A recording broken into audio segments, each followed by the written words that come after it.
Welcome my dear rockers. आज हम देखने वाले हैं फैब्रिकेटेड सिटी। मूवी की शुरुआत में हम कावन नाम के एक फॉर्मर टेक्वांडो लड़के को देखते हैं जो अपना पूरा दिन अब सिर्फ गेम खेल कर ही बिताता है। क्वान अपने दिन का ज्यादा समय अपने ऑनलाइन फ्रेंड्स के साथ ही गेम खेल कर बिताता है, पर वो आज तक उनसे मिला भी नहीं। आज भी वो मिलने का प्लान बनाते हैं, लेकिन क्वान के पास पैसे नहीं होते, जिस वजह से वो कुछ बहाना बनाकर आने से मना कर देता है। अब जिस कैफे में क्वान बैठा होता है, वहीं पर क्वान को किसी का फोन मिलता है, जिस पर बात करने के बाद उस फोन की ओनर उस फोन को उस तक पहुंचाने को कहती है, जिसके बदले वो क्वान को $300 देगी। और इस चीज के लिए फिर क्वान मान जाता है। पैसे मिल रहे हैं, मना कौन करेगा। अब क्वान वहाँ से उस लेडी के घर पर जाता है, पर उस वक्त वो लेडी नहा रही होती है, इसलिए वो क्वान को फोन रखकर बेड पर रखे हुए $300 लेकर वहाँ से चले जाने को कह देती है। क्वान भी ऐसा ही करता है। अब अगली सुबह क्वान जब सो रहा होता है तो अचानक उसके घर का दरवाजा टूटता है और कुछ पुलिस ऑफिसर्स उसके घर के अंदर आ जाते हैं। वो क्वान को जबरदस्ती अरेस्ट करके लेके जाते हैं, जिसके पीछे का कारण ऑफिसर्स क्वान को ये बताते हैं कि जिस लेडी का फोन तुमने उसको दिया था, उस लेडी का मर्डर हो चुका है और वो मर्डर क्वान तुमने ही किया है, क्योंकि उस लेडी के घर से कई प्रूफ्स मिले हैं जिसके हिसाब से मर्डर तुमने ही किया है। और इसी बेस पर क्वान को अरेस्ट कर लिया जाता है। लेकिन क्वान की मॉम को पूरा भरोसा होता है कि उसका बेटा कभी ऐसा नहीं कर सकता,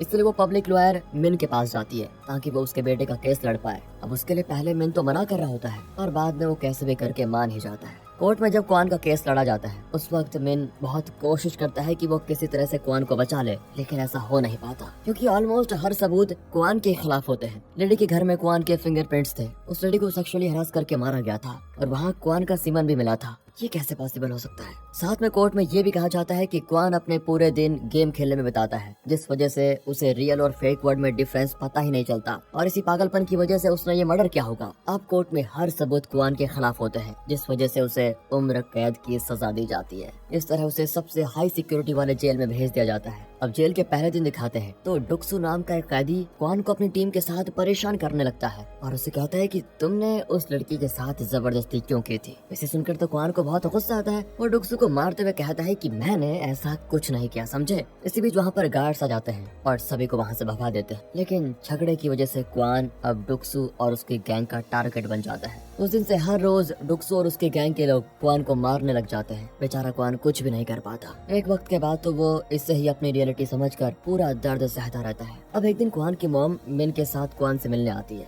जहाँ वो क्वान से कहती है कि मैंने किसी से बात की है बेटा जो तुम्हें बेगुनाह साबित कर सकता है, बस इसके लिए तुम्हें हिम्मत नहीं हारनी होगी। साथ में उसकी मॉम आखिर में ये भी कह देती है कि मैं किसी बलात्कारी की माँ नहीं कहलाना चाहूंगी बेटा, कभी भी। इसे सुनकर क्वान बहुत दुखी हो जाता है। अब क्वान को जेल में एक ऐसे कैदी के बारे में पता चलता है जिसने एक इंसान को मार कर खा लिया था, और इसी वजह से सभी जेल के कैदी उससे डरते हैं। वही कैदी एक दिन क्वान के पास आता है और उसे कहता है कि मुझे नहीं लगता कि तुमने उस लड़की को मारा होगा। क्वान इसके बाद डुक्सू से लड़ने की तैयारी करने लगता है और एक बार डुक्सू और उसके लोगों को पीटता भी है। अब इस चीज को देखकर डुक्सू की पूरी गैंग उसे मारने के लिए तैयार हो जाती है। फिर एक दिन मिन आता है और क्वान को बताता है कि तुम्हें पता है तुम्हारी मॉम ने सुसाइड कर लिया है। तुम्हारी मॉम ने तुम्हें यहाँ से निकालने की बहुत कोशिश की, लेकिन वो नाकामयाब रही और हार कर उन्होंने अपनी जान लेना ही सही समझा। इसी के साथ मिन क्वान को उसकी माँ का लॉकेट भी देता है, जिसे हाथ में लेकर वो बहुत रोता है। अब दुख से पूरी तरह से टूटा हुआ क्वान जब अकेले ग्राउंड में खड़ा होता है, तभी उसके ऊपर डुक्सू और उसकी गैंग अटैक कर देती है। लेकिन इस बार क्वान पूरी तरह तैयार होता है और वो डुक्सू को इतना घायल कर देता है कि अधमरा कर देता है, और साथ में वो खुद को भी जानबूझकर घायल करता है ताकि पकड़े न जाएं। असल में ये सब कुछ करने के लिए उसे खूंखार कैदी ने क्वान को कहा था, ताकि जेलर सबको यानी कि क्वान और डुक्सू को हॉस्पिटल लेके जाए और फिर क्वान वहाँ से भाग जाए। ये इनका प्लान होता है। उसने भागने का प्लान इसलिए बनाया ताकि वो खुद को निर्दोष साबित कर पाए। क्वान भी आगे ऐसा ही करता है, लेकिन उसी दौरान उनकी गाड़ी का एक्सीडेंट हो जाता है, जिससे किसी तरह से बचकर क्वान वहाँ से भागने में कामयाब होता है। लेकिन उसके पहले एक ऑफिसर जो कि होश में था, वो क्वान पर गन पॉइंट कर देता है। पर शायद उस ऑफिसर को भी पता था कि क्वान गलत नहीं, उसने कोई गलती नहीं की है, इसलिए वो क्वान को वहाँ से जाने देता है। फिर क्वान एक कपल से लिफ्ट लेकर मिन के ऑफिस पहुँचता है, जहाँ उसे देखते ही मिन सीधे ऑफिसर्स को कॉल करता है और इसी बीच मिन उसे अपनी बातों में भी फंसा के रखता है। क्वान वहाँ मिन से कहता है कि मेरी माँ ने कहा था कि वो एक ऐसे इंसान को जानती है जो मुझे निर्दोष साबित कर सकते हैं, क्या आप उनके बारे में जानते हैं? जिस पर मिन क्वान को जवाब देता है कि मुझे ऐसे किसी के बारे में तो पता नहीं, लेकिन तुम्हें खुद को पुलिस के हवाले कर देना चाहिए। उसी वक्त वहाँ पर पुलिस ऑफिसर्स भी आ जाते हैं, जिसकी वजह से क्वान को वहाँ से भागना पड़ता है। अब क्वान एक कैफे में जाकर अपनी मेल आईडी लॉगिन करता है, वहाँ उसके केस के अपडेट्स को देखता है, जिसमें उसको एक वीडियो मिलती है जिसके हिसाब से क्वान जब उस लेडी के घर गया था और जब वहाँ से लौटता है तो उसके बीच वो सिर्फ 3 मिनट ही उस लेडी के घर में रहा होगा। तो क्या 3 मिनट में कोई किसी के साथ जबरदस्ती करके उसको मार सकता है क्या? ये सवाल उस वीडियो में पूछा जा रहा होता है और ये वीडियो क्वान के ही एक गेम के टीममेट ने बनाई होती है, क्योंकि उसके ऑनलाइन फ्रेंड्स को भी उस पर इतना भरोसा था कि क्वान कभी ऐसा नहीं कर सकता। अब क्वान को उसके फ्रेंड्स एक कैफे में बुलाते हैं जहाँ वो जल्दी पहुँच जाता है। कुछ देर के बाद उसे योन नाम की एक लड़की मिलने आती है जो कि क्वान की ऑनलाइन फ्रेंड ही है, लेकिन उसने अपनी आईडी पर लड़के का नाम रखा हुआ है। अब इस वजह से क्वान पहले थोड़ा कंफ्यूज भी होता है कि लड़का लड़की, लेकिन बाद में वो उसे पहचान ही लेता है। फिर क्वान योन के साथ एक सीक्रेट जगह पर जाता है जहाँ योन कहती है कि यहाँ पर तुम्हें कोई ढूंढ नहीं पाएगा। वहीं पर क्वान अपने बाकी ऑनलाइन फ्रेंड से भी पहली बार मिलता है, जिसमें उसके दोस्तों का नाम नेगेटिव, योंगरो और डिमोलिशन होते हैं। अब वो सभी एक साथ फैसला करते हैं कि वो क्वान को कैसे भी बेगुनाह साबित करके ही रहेंगे। अब योन सभी को बताती है कि पिछले कुछ समय से जो शहर में मर्डर्स हो रहे हैं उसमें एक कॉमन चीज मैंने नोटिस की, जो कि है ये ट्रक। हो सकता है कि इस ट्रक का इन मर्डर से कुछ लेना देना जरूर हो। योन की हैकिंग स्किल्स बहुत ही अच्छी है, जिससे वो ट्रक के लोकेशंस को ट्रैक कर लेती है और उससे पता चलता है कि ये ट्रक ज्यादा समय शहर से बाहर कबाड़ वाली जगह पर ही रहते हैं। अब क्वान डिमोलिशन को साथ लेकर उस जगह पर जाता है जहाँ सेम ट्रक वहाँ से निकलते हुए दिखाई देते हैं। क्वान फिर सीधे ही उस ट्रक का पीछा करने लगता है, जहाँ से वो सीधा एक क्राइम स्पॉट पर पहुँचता है जहाँ पर एक फेमस एक्टर नो जुन योंग की डेड बॉडी मिलती है। अब वो सभी लोग नो जुन की डेड बॉडी को वहाँ से लेकर जाते हैं और उस घर को इस तरह से साफ कर देते हैं कि उस घर को देखकर कहा ही नहीं जा सकता कि यहाँ किसी का मर्डर हुआ था। जिसके बाद वो लोग उस डेड बॉडी को नोजुन के घर में रखकर आ जाते हैं। अब ये जानने के लिए कि वहाँ पर नोजुन की डेड बॉडी क्यों रखी गई है, तो इसके लिए क्वान को नोजुन के घर के अंदर जाना होगा, लेकिन नोजुन के घर में बहुत ही सिक्योरिटी होती है। इस वजह से पहले नेगेटिव और यंगारो टेक्नीशियन बनकर बिल्डिंग में जाते हैं और यंगारो योन को बिल्डिंग की सिक्योरिटी का डाटा देता है, जिससे योन सिक्योरिटी को हैक कर लेती है और क्वान बिल्डिंग के अंदर चला जाता है। लेकिन वहाँ जाते ही क्वान देखता है कि नोजुन की बॉडी को उसके घर में रख दिया गया है और वहाँ पर क्राइम सीन क्रिएट किया जा रहा है, जैसे कि नोजुन को उसी के घर में किसी ने मारा हो। अब ये सभी चीजें मिन एक कैमरे से देख रहा होता है, यानी कि ये सब कुछ मिन ही करवा रहा है। और अगर आप सोच रहे हो कि यहाँ पर हो क्या रहा है, तो जल्दी आपको सारी चीजें समझ में आने वाली हैं दोस्तों। इसके बाद सीन मिन पे शिफ्ट होता है जो अपने अगले टारगेट को ढूंढ रहा है। तो अब मैं आपको समझाता हूँ कि यहाँ पर हो क्या रहा है। तो असल में मिन अमीर लोगों के क्राइम्स को छुपाने का काम करता है और उसकी जगह किसी दूसरे इनोसेंट लड़के या लड़की को वो क्रिमिनल बना देता है, जिसके लिए वो सबसे पहले क्राइम स्पॉट को साफ करता है, जिससे ऐसा लगे कि वहाँ पर क्राइम हुआ ही नहीं। जिसके बाद वो एक लड़के या लड़की को अपना टारगेट बनाता है और उसे बेहोश करके उसके फिंगरप्रिंट, सलाइवा सैंपल्स लेकर क्राइम स्पॉट पर डेड बॉडी के साथ छोड़ देता है। और इन सभी चीजों के लिए मिन के पास एक सेपरेट टीम भी है, जिससे जब वहाँ पर इन्वेस्टिगेशन हो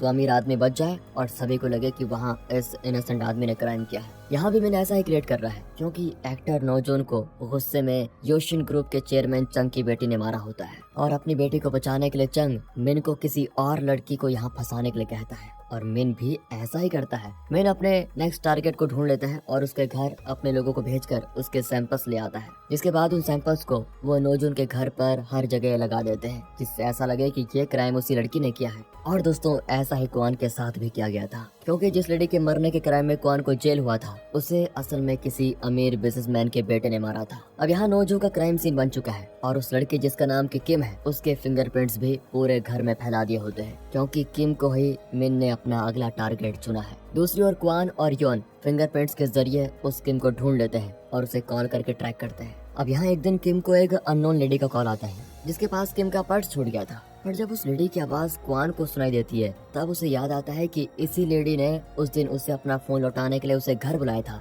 यानी कि ऐसा ही कुछ लोग ये किम के साथ भी करने वाले हैं। क्वान फिर वहाँ से निकलकर उस लेडी के लोकेशन पर पहुँचता है और उसे पकड़ने की कोशिश करता है, लेकिन उससे पहले मिन का एक आदमी आकर वहाँ से लेकर चला जाता है। उसी वक्त वहाँ पर पुलिस ऑफिसर्स भी आ जाते हैं जो कि क्वान को गिरफ्तार करने वाले होते हैं, बट तभी वहाँ पर डुक्सू की एंट्री होती है, जो कि अब क्वान से बदला लेने के लिए आया होता है। पर इससे पहले कि डुक्सू क्वान को मार दे, वहाँ पर योन आकर क्वान को वहाँ से बचाकर लेके जाती है। इसी बीच दिखाते हैं तो घर जाते हुए क्वान को पता चल जाता है कि उसकी मॉम के नेकलेस में ट्रैकर है और इसी से पुलिस ऑफिसर्स को उसकी लोकेशन का पता चलता है। फिर उसे ना चाहते हुए भी वो नेकलेस फेंकना ही पड़ता है, लेकिन कुछ देर के बाद अच्छे से और सोचने के बाद उसे ये पता चलता है कि ये सब कुछ मिन ही करवा रहा है। ये बात हमें पता चल जाती है, लेकिन अभी तक उसे पता नहीं थी। मिन ने उसे ट्रैकर लगाकर वो नेकलेस दिया। मिन ने ही डुक्सू को जेल से बाहर निकाला ताकि वो क्वान को मार दे और मिन ही नेक्स्ट टारगेट को डिसाइड करता है। ये सारी बातें क्वान को पता चल जाती है, हालांकि उसे पहले इस पर इतना विश्वास नहीं होता कि मिन इतना गिरा हुआ आदमी है। अब योन कहती है कि इतने बड़े सिस्टम को चलाने के लिए मिन के पास एक बहुत बड़ा नेटवर्किंग सिस्टम होना चाहिए।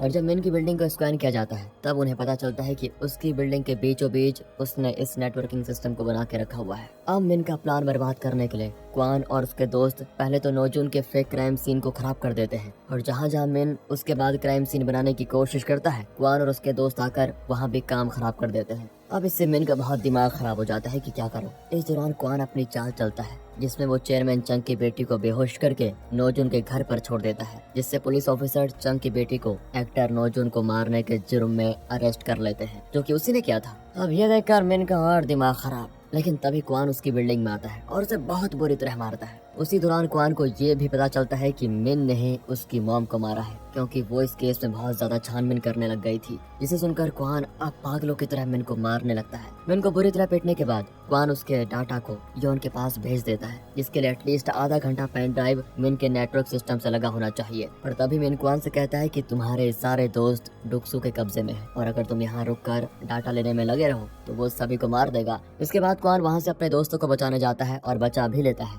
लेकिन इस दौरान उसके पीछे पुलिस ऑफिसर्स और टुक्सू का गैंग आ जाता है और फिर एंड में इनके पूरे ग्रुप को पकड़ लिया जाता है। मेन न्यूज वालों को कुछ ऐसे वीडियोस भेजता है जिसमें सभी को लगे कि क्वान ने चेयरमैन चंग की बेटी को एक्टर नोजू के मर्डर में फंसाया है। अब इस वक्त तक ये सभी लोग हार मान चुके थे और दूसरी ओर मिन बड़ा खुश हो रहा था कि वो जीत गया, क्योंकि अब क्वान का ग्रुप कुछ नहीं कर सकता था। पर तभी एंट्री होती है कबर और कोंचिल की, जो कि क्वान के 2 और ऑनलाइन गेम फ्रेंड्स हैं, और वो अब इन्हें बचाने का जिम्मा अपने हाथों में ले लेते हैं। उस वक्त तक मिन तो जीत चुका था, पर वो एक गलती कर देता है। जीत की खुशी में वो क्वान का पेन ड्राइव सिस्टम से निकालना ही भूल जाता है और इससे सारा डाटा योन के पास चला जाता है। तभी कवर और कोंजिल उस डाटा को लेकर लाइव स्ट्रीम कर देते हैं और मिन का पूरा सच सभी के सामने। जिसके बाद मिन शहर से भागने की कोशिश करता है, लेकिन उससे पहले उसे पुलिस ऑफिसर्स पकड़ लेते हैं। अब सबको पता चलता है कि क्वान ने ये मर्डर्स नहीं किए और उसकी पूरी ग्रुप इनोसेंट है। कहानी के एंडिंग में हमको मिन जेल में दिखता है, जहाँ डुक्सू उसकी अच्छे से खातिरदारी करता है, क्योंकि इस पूरी भागम दौड़ में डुक्सू वापस अरेस्ट हो जाता है और अब उसे अच्छी खासी चोट भी लगी थी। दूसरी तरफ क्वान और उसके ग्रुप को एक साथ छोड़ दिया जाता है, जहाँ क्वान अपनी मॉम को सामने देखता है और ये कहानी यहाँ पर खत्म होती है दोस्तों।